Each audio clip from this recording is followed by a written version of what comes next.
जय माता दी। नमस्ते दोस्तों, आपके लिए लेकर आए हैं बहुत ही सुंदर और शांत माता की कहानी है। तो चलिए आपको सुनाते हैं। जैसा भी लगेगा हमारी कहानी को लाइक कमेंट शेयर सब्सक्राइब जरूर करिएगा। तो चलिए आपको सुनाते हैं।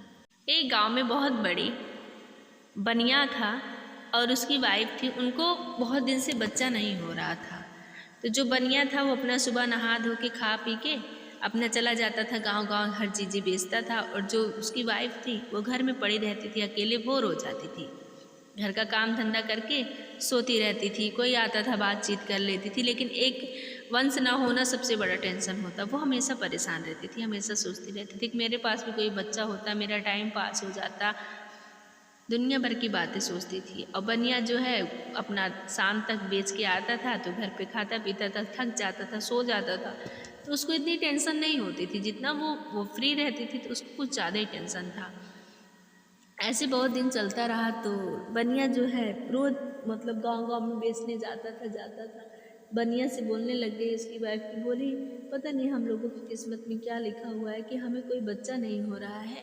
कैसे समय बीतेगा? आपका समय तो गांव-गांव जाते हैं बीत जाता है, मेरा ही नहीं बीतता है। बोले कि कोई बात नहीं, टेंशन मत लो, हमारे नसीब में जब बच्चा नहीं है तो क्या करूँ मैं, क्या कर सकता हूँ बताओ। अगर कमाने भी ना जाऊँ तो खाएंगे पिएंगे हम लोग कैसे। बोली हाँ ये बात तो सही है। तो रोज़ जाता था गांव में। तो एक दिन ऐसे जाने लगे, रास्ते में देखा पूजा हो रहा था, बहुत महिलाएं इकट्ठा हुई थी।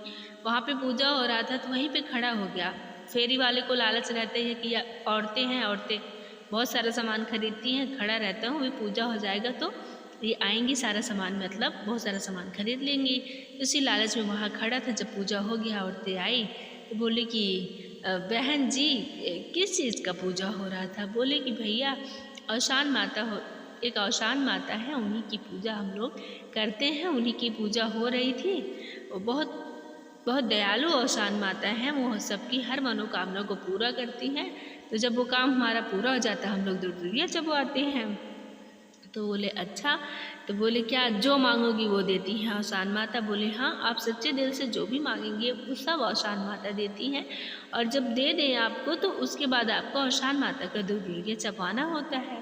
तो बोले अच्छा। तो बोले कि आप इतना क्यों परेशान है? बोले मेरे कोई वंश नहीं है, कोई औलाद नहीं है, मुझे औलाद चाहिए। और जो मेरी पत्नी है हमेशा परेशान रहती है। मैं भी औशान माता से विनती करता हूँ, मन्नत मांगता हूँ, हे औशान माता मुझे भी कोई औलाद दे दो जिससे मेरा परिवार आगे बढ़ चले, अच्छे से मेरी पत्नी भी रहे, मैं भी रहूँ। माता रानी आपसे हाथ जोड़ के विनती करता हूँ, मेरे भी कोई वंश दो, फिर मैं तुम्हें दूर दूरिया चबवाऊँगा। तो गए तो अपने घर गए और जो प्रसाद महिलाएं दी थी अपने पत्नी को दिए। बोले इसको खा लो, माता रानी से हाथ जोड़ के विनती कर लो, माता रानी मेरी गोद भर दो। तो माता रानी से विनती की उसकी पत्नी। तो माता रानी दयालु तो होती हैं, गोद भर दी। तो पता चला 1-2 महीने में कि पेट से है। तो बोले कि अपने पति से बोले मैं पेट से हूँ, माता रानी का दूर दूरिया चबवा देती हूँ। बोले अभी नहीं, अभी नहीं करना है, अभी सकुशल से बच्चा हो जाए, जो भी बच्चा हो सकुशल से हो जाए, अच्छे से धरती पे आ जाए, उसके बाद कर लेना।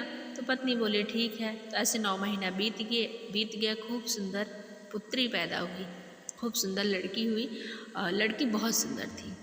तो उसके बाद बोले कि अब कर देती हूँ।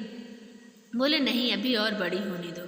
तो धीरे धीरे ऐसे मतलब पढ़ने लायक हो गई, पढ़ने लगी। बोले अब तो पढ़ने जाने लग गई, अब कर दो पूजा, अब औशान माता का पूजा कर देती हूँ। बोले नहीं अभी मत करो, अभी सयानी होने दो, बड़ी हो गई। बोले अब औशान माता की पूजा कर दूँ? बोले अभी नहीं। पत्नी हमेशा कहती थी, जब उसे याद आता था हर समय बोलती थी अपने पति से पूजा औशान माता का कर दो, औशान माता ने मेरी हर मन्नत पूरी की है, कर दो। बोले नहीं। वो टालते टालते धीरे धीरे लड़की शादी के लायक हो गई। बोले अब जब अपनी लड़की की शादी करेंगे तब चबवाएंगे। बोली चलो ठीक है। बेचारी करती भी क्या, कह सकती थी बस। तो बोली ठीक है। तो शादी का टाइम आया और शादी पड़ गया। शादी तो बोली अब तो शादी पड़ गई है, अब दूर दूर ये चबवा दो। बोले नहीं होने दो, अब सकुशल से शादी हो जाए उसके बाद दूर दूर ये चबवा देना। तो इतना कहने के बाद फिर पत्नी बेचारी चुप और शादी हो गई।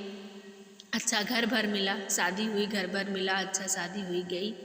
ससुराल जब जाने लग गई डोली में विदा होके दुल्हन, तो जब वहाँ ससुराल पहुँची तो वहाँ उस डोली में लड़की तो थी नहीं, उस डोली में सूअर था।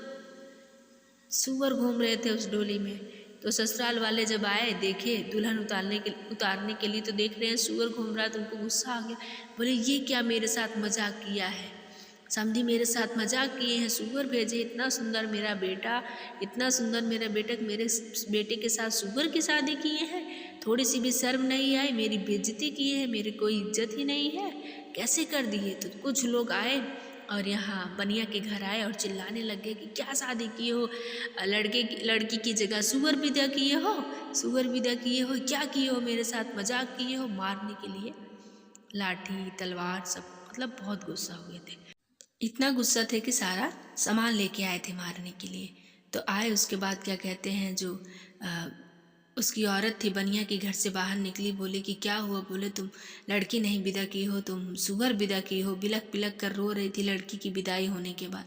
बोले नहीं, मैं अपनी लड़की विदा की हूँ, मैं सूअर क्यों विदा करूँगी, मैं अपनी लड़की की शादी की हूँ तो मैं अपनी लड़की विदा की हूँ। बोले नहीं, सूअर विदा की हो। बोले अब मुझे समझ में आ गया, ये सब औशान माता कर रही हैं, क्योंकि मैं औशान माता से विनती की थी कि मुझे कोई औलाद होगा तो दुर्दुरिया चबवाऊँगी, और आज तक मैं औशान माता का दुर्दुरिया नहीं चबवा पाई हूँ, इसी वजह से सब हो रहा। हाथ जोड़े है औशान माता, आज मेरी इज्जत राखो, आज मेरी इज्जत बचाओ औशान माता, मैं आपकी दुर्दुरिया ज़रूर चबवाऊँगी।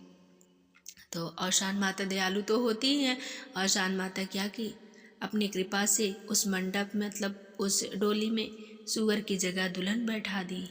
वहाँ से गांव का कोई आदमी गुजर रहा था, बोले अरे आप लोग क्यों चिल्ला रहे हैं, क्यों शोर मचा रहे हैं, इस डोली में तो दुल्हन है, दुल्हन को उतारिए, आप लोग बैठे क्यों हैं। बोले दुल्हन नहीं है उसमें, सूअर है। बोले नहीं, दुल्हन बैठी है, गए देखे खूब सुंदर दुल्हन। तो दुल्हन को अच्छे से स्वागत किए, उतारे। उतारने के बाद क्या कहते हैं, वहाँ से फ़ोन आया कि आप लोग चले आइए, डोली में दुल्हन है। तो वो लोग क्या कहते हैं, चले गए। बोले अरे गलती हो गई, माफ़ कर दो, डोली में दुल्हन है, लेकिन हम लोग सूअर देखे थे, इस वजह से हमें गुस्सा आया और हम आए। बोले ठीक है जाओ। तब उसकी माँ जो थी समझ गई, बोली ये तो औशान माता की कृपा है, हे औशान माता मेरे से बहुत बड़ी गलती हुई। अपने पति को भी बताए, बोले आपकी वजह से ये सब हुआ है, इतने दिन से मैं कह रही हूँ दुर्दुरिया चबवा दो, लेकिन आप ऐसे हैं कि मना किए जा रहे हैं, मना किए जा रहे हैं। देख लिए ना मना करने का नतीजा, माता रानी इतनी दयालु है तो इसका मतलब क्या है। बोले हाँ बहुत बड़ी गलती होगी, अब तुम दुर्दुरिया चबवा दो। तो उस बृहस्पतिवार आया, दुर्दुरिया चबवाई, औशान माता से खूब गलती क्षमा मांगी, दोनों मियाँ बीवी खूब गलती क्षमा मांगे। औशान माता अपनी दया हर जगह बरसाती है और हर जगह बरसाती रहेंगी, बरसाती हैं। तो माता रानी जो भी मेरी कहानी को सुन रहा है, उन सब पे भी अपनी कृपा बरसाना माता रानी, जिसको भी जिस चीज़ की ज़रूरत है उन सबकी अपनी इच्छाओं को पूरा करना माता रानी, सबकी इच्छाओं को पूरा करना माता रानी, क्योंकि सब आपके ही अधीन है माता रानी, सब आपके भरोसे हैं माता रानी। तो बोलो औशान माता की जय।